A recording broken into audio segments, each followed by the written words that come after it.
Nous sommes en décembre et il est revenu. Je ne parle pas de Saint-Nicolas, ni même du Père Noël, mais de Bob, ce conducteur qui ne reprend pas le volant s'il a bu d'alcool. Depuis plus de 20 ans, ce sympathique personnage personnifie le conducteur responsable qui raccompagne ses amis et la famille dans les meilleures conditions de sécurité, et ce, dans toutes les régions du pays.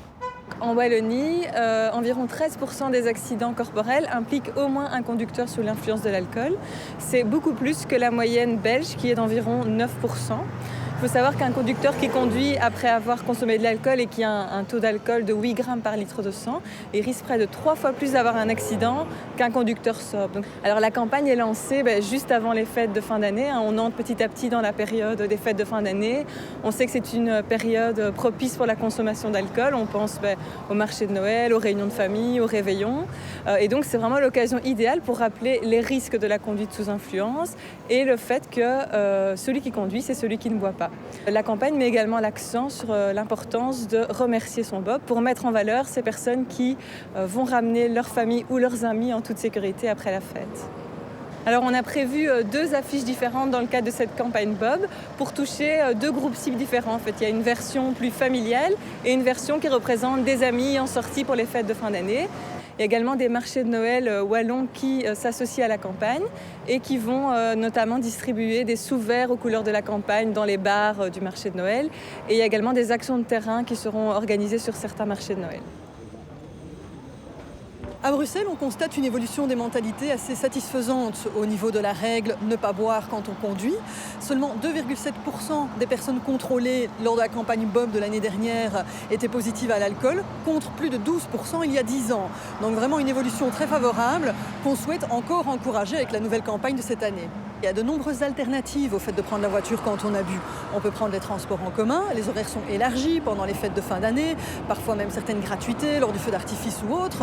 On peut prendre des taxis, on peut aussi rester logé dans un hôtel, c'est pas l'offre qui manque en la matière à Bruxelles.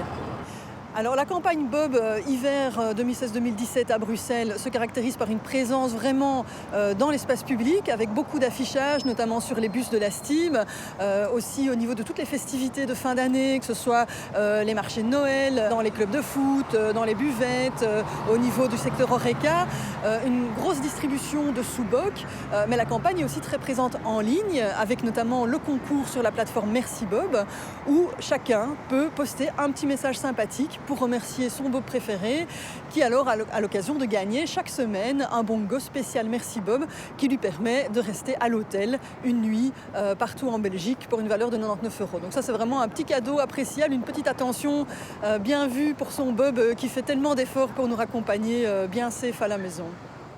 On dépasse très vite le taux maximal légal. 2 ou 3 verres peuvent suffire. Voilà pourquoi on vous recommande toujours de privilégier une solution sûre comme l'élection d'un Bob qui reste sobre à 100%.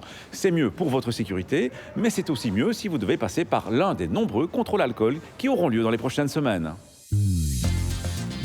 Quel est le grand changement qui sera opéré en Flandre à partir du 1er janvier prochain? Il s'agit de la vitesse sur le réseau secondaire. Dans moins d'un mois désormais, le 70 km/h sera la règle générale, hors agglomération, sauf sur les autoroutes bien entendu, et sauf si un signal de vitesse indique une vitesse inférieure ou supérieure. Ainsi, le 90 km/h sera encore autorisé sur un certain nombre de routes, mais ce sera alors via un signal de vitesse 90 km/h. En l'absence d'un tel signal, la limitation par défaut sera de 70 km/h. À la semaine prochaine et d'ici là, bonne route!